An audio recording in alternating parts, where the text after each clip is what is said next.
Hello दोस्तों, इस video में हम जानेंगे इंडस्ट्री में इस्तेमाल होने वाले 40 से ज़्यादा इलेक्ट्रिकल और ऑटोमेशन कंपोनेंट के बारे में। इन सभी को हम फिजिकल दिखाकर आसान भाषा में समझेंगे। तो आइए शुरू करते हैं। सबसे पहले हम बात करते हैं मोटर के बारे में।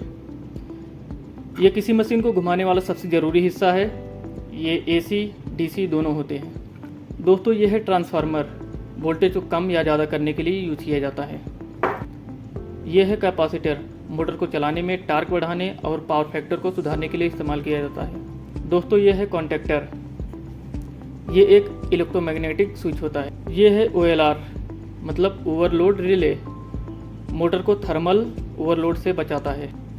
बात करते हैं हम MPCB की। ये MPCB है, इस तरीके से दिखता है। दोस्तों, इसके नाम से ही पता चलता है MPCB मतलब मोटर प्रोटेक्शन सर्किट ब्रेकर। तो ये स्पेशली मोटर को प्रोटेक्ट करने के लिए बनाया गया है। दोस्तों, ये है सर्किट ब्रेकर। जब भी हमारे सर्किट में लिमिट से ज़्यादा करंट फ्लो होता है तो ये हमारे सर्किट को ओपन कर देता है, मतलब ये ट्रिप होकर सर्किट को बंद कर देता है। दोस्तों, ये फ्यूज है। ये कई टाइप्स का आता है। ये एक बार काम करता है और करंट ज़्यादा आते ही खुद ब्रेक हो जाता है। दोस्तों, ये है इलेक्ट्रिकल पैनल का कूलिंग फैन, जो कि इलेक्ट्रिकल पैनल को गर्मी से बचाने के लिए लगातार हवा सर्कुलेट करता है। तो दोस्तों, ये रहे आपके बेसिक पावर कंपोनेंट्स। दोस्तों, चलिए अब बात करते हैं स्विच कंट्रोल कंपोनेंट की। तो सबसे पहले हम बात करें तो ये आप देख सकते हो, ये पुश स्विच है। ये टूट गया है, आप देख सकते हो। ये इस तरीके से पुश होता है और काम करता है। दूसरा ये आप देख रहे हो, ये है सिलेक्टर स्विच। ये इस तरीके से काम करता है किसी भी लोड को ऑन ऑफ करने में। तीसरा आप देख रहे हो, ये है जॉयस्टिक स्विच। ये XY डायरेक्शन में मूवमेंट के लिए यूज होता है। अब बात करते हैं हम दूसरा लिमिट स्विच की। दोस्तों, ये एक लिमिट स्विच है। ये इस तरीके से दिखता है। दोस्तों, ये ऑब्जेक्ट की पोजीशन डिटेक्ट करके सिग्नल देता है, जैसे गेट बंद हुआ या नहीं। ये इस तरीके से, ये लीवर है इसका, इस तरीके से पुश होता है तो काम करता है। दोस्तों, अब बात करते हैं इस स्विच को। ये आप देख रहे हो, रेड कलर का दिखाई दे रहा है। ये इमरजेंसी स्विच है। सेफ्टी के लिए मशीन को तुरंत बंद करने वाला स्विच। कभी भी इमरजेंसी की सिचुएशन पे अगर हमें मशीन को बंद करना हुआ तो हम इमरजेंसी पुश बटन को इस तरीके से प्रेस करके मशीन को बंद कर देते हैं। अब बात करते हैं ऐड ऑन ब्लॉक की, जो कि आप वीडियो में देख रहे हो। इसे ऐड ऑन ब्लॉक कहते हैं। कॉन्टैक्टर या स्विच में एक्स्ट्रा कॉन्टैक्ट जोड़ने के लिए इसका यूज होता है। दोस्तों, यह है टाइमर। किसी भी लोड को डिले से ऑन या ऑफ कराने के लिए यूज होता है। यह है आपका इंडिकेटर लाइट। मशीन का स्टेटस दिखाने के लिए हमारी मशीन ऑन है, ऑफ है, या हमारी मोटर रन है या स्टॉप है। ये सारी चीज़ें हम इंडिकेटर को देख के समझ सकते हैं।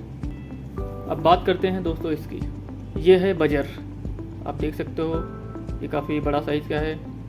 यह है बजर, जो कि हम इसे अलार्म या वार्निंग के लिए यूज करते हैं। दोस्तों, खास करके इसका यूज हम मशीनों में करते हैं, फायर सिस्टम में करते हैं। दोस्तों, अब हम बात करते हैं पावर वायरिंग एक्सेसरीज की। वीडियो में आप देख सकते हो, इसे हम बोलते हैं इंडस्ट्रियल प्लग एंड सॉकेट। यह हैवी लोड वाली मशीन के लिए यूज होता है। दोस्तों, ये है केबल। इस तरीके से दिखाई देता है। ये भी केबल है।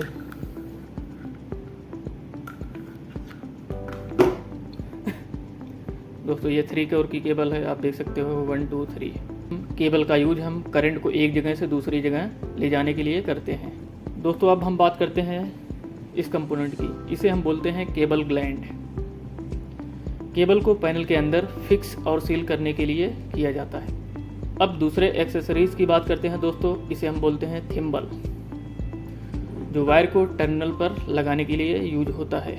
दोस्तों, अब हम बात करते हैं बस बार इंसुलेटर की। जैसा कि आप वीडियो में देख रहे हो, ये बस बार इंसुलेटर है। कुछ इस तरीके से दिखाई देता है। इसका यूज हम बस बार और पैनल को आइसोलेट करने के लिए करते हैं। दोस्तों, अब हम बात करते हैं एक मेन कंपोनेंट की। ये छोटा सा इक्विपमेंट है लेकिन बहुत ही इंपॉर्टेंट है। इसे हम बोलते हैं टर्मिनल ब्लॉक। दोस्तों, टर्मिनल ब्लॉक का यूज हम वायर कनेक्शन को सेफ और सिक्योर बनाने के लिए करते हैं। दोस्तों अब हम बात करेंगे ऑटोमेशन कंपोनेंट की। जैसा कि वीडियो में आप ढेर सारे ऑटोमेशन कंपोनेंट देख रहे हो, चलिए शुरू करते हैं वन बाय वन। दोस्तों ये है पीएलसी, ये कॉम्पैक्ट पीएलसी है सीमेंस कंपनी का S7-200। दोस्तों ये पूरा दिमाग होता है मशीन ऑटोमेशन का। ये कुछ इस तरीके से दिखाई देता है। इसके ऊपर इनपुट टर्मिनल्स दिए हुए हैं और नीचे आउटपुट टर्मिनल दिए हुए हैं। दोस्तों अब बात करते हैं दूसरे कंपोनेंट की। आप वीडियो में जो देख रहे हो इसे हम VFD बोलते हैं। दोस्तों इसका यूज हम मोटर की स्पीड कंट्रोल करने के लिए करते हैं। ये बहुत ही इम्पोर्टेंट इलेक्ट्रॉनिक कंपोनेंट है। ये हमारी मशीनों में ज़्यादातर यूज होता है मोटर की स्पीड को कंट्रोल करने के लिए। दोस्तों अब बात करते हैं हम इस कंपोनेंट की। इसे हम बोलते हैं SMPS। इसका यूज हम PLC या फिर हमारे पैनल में जहाँ पे हमें 24 वोल्ट की सप्लाई की रिक्वायरमेंट होती है उस जगह पे करते हैं। दोस्तों ये है रिले, आप वीडियो में देख सकते हो ये रिले है। ये 24 वोल्ट DC पे काम करता है। ये लो वोल्टेज से हाई वोल्टेज सर्किट को कंट्रोल करता है। दोस्तों हमारी ऑटोमेटेड मशीनों में इसका यूज बहुत होता है। ये बहुत ही इम्पोर्टेंट कंपोनेंट है। दोस्तों अब हम बात करेंगे इसकी। इसे हम बोलते हैं इनकोडर। ये छोटे से मोटर की तरह दिखाई देता है, लेकिन ये बहुत इम्पोर्टेंट कंपोनेंट है, खास करके ऑटोमेशन सर्किट्स में। इनकोडर का यूज हम मोटर की पोजीशन और रोटेशन को चेक करने के लिए करते हैं। दोस्तों जैसा कि आप वीडियो में देख रहे हो, इस कंपोनेंट को हम सेंसर बोलते हैं। ये भी बहुत ही इम्पोर्टेंट पार्ट है मशीन का। दोस्तों ये है आपका RTD PT100 जो कि टेम्परेचर सेंसर है। दोस्तों ये है थर्मिस्टर, बहुत छोटा सा होता है। दोस्तों ये है छोटा सा कंपोनेंट, ये भी एक टेम्परेचर सेंसिंग डिवाइस है। रेजिस्टेंस के हिसाब से टेम्परेचर सेंसिंग करता है। इसका यूज हम AC या फ्रिज में ज़्यादातर करते हैं। दोस्तों ये आप वीडियो में देख रहे हो, ये है सोलेनॉइड कॉइल। इलेक्ट्रिकल सिग्नल से मैकेनिकल मूवमेंट में हेल्प करता है। दोस्तों इसका यूज हम मशीन में हाइड्रोलिक सिस्टम में करते हैं, न्यूमेटिक सिस्टम में करते हैं। दोस्तों ये इंडस्ट्री में बहुत ही इम्पोर्टेंट रोल प्ले करता है किसी भी वाल्व को ऑन या ऑफ करने में। दोस्तों ये भी एक सेंसर है, लेकिन ये अलग टाइप का सेंसर है। इसे हम बोलते हैं प्रेशर सेंसर। ये गैस या लिक्विड का प्रेशर नापने के लिए यूज होता है। दोस्तों ये है इथरनेट हब, मल्टीपल PLC या HMI को नेटवर्क से जोड़ता है। ये हमारे ऑटोमेशन इंडस्ट्री में बहुत ही इंपॉर्टेंट रोल प्ले करता है। तो चलिए दोस्तों अब बात करते हैं इलेक्ट्रॉनिक कंपोनेंट के बारे में। दोस्तों ये है PCB। इलेक्ट्रॉनिक कंपोनेंट को कनेक्ट करने के लिए एक प्लेट होती है, ये इस तरीके से दिखाई देती है। इसका यूज हम कई जगह पे करते हैं, कंप्यूटर में करते हैं, PLC में करते हैं, कंट्रोलर में करते हैं। कई जगह पे हमारी PCB का यूज होता है। अब वीडियो में देख सकते हो ये छोटा सा कंपोनेंट है, इसे हम रजिस्टर बोलते हैं। दोस्तों रजिस्टर का यूज हम करंट को कंट्रोल करने के लिए करते हैं। अब बात करते हैं इस छोटे से कंपोनेंट की, जो कि एक तरफ सिल्वर लाइन है, दूसरी तरफ ये ब्लैक कलर की पट्टी वो भी ज़्यादा है। दोस्तों ये है डायोड, करंट को एक ही डायरेक्शन में जाने देता है। ये करंट को अपोजिट डायरेक्शन में फ्लो नहीं होने देता। दोस्तों अब बात करते हैं AC को DC में कन्वर्ट करने वाली डिवाइस की, जिसे हम बोलते हैं रेक्टिफायर।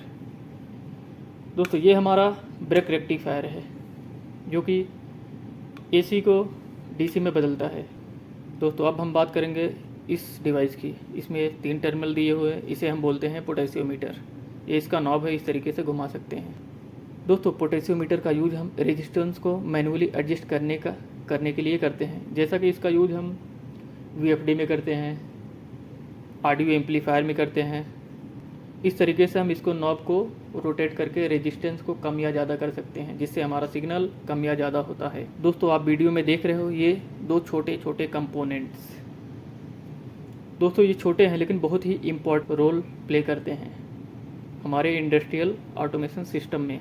इसे हम बोलते हैं NONC कॉन्टैक्ट। ये आप देख सकते हो, इधर ये ग्रीन कलर का है, ये NO कॉन्टैक्ट है, और दूसरा वाला दोस्तों ये देख सकते हो आप NC है। आपने देखा ये थे हमारे इंडस्ट्री के अंदर इस्तेमाल होने वाले 40 से ज़्यादा इलेक्ट्रिकल और ऑटोमेशन कंपोनेंट्स।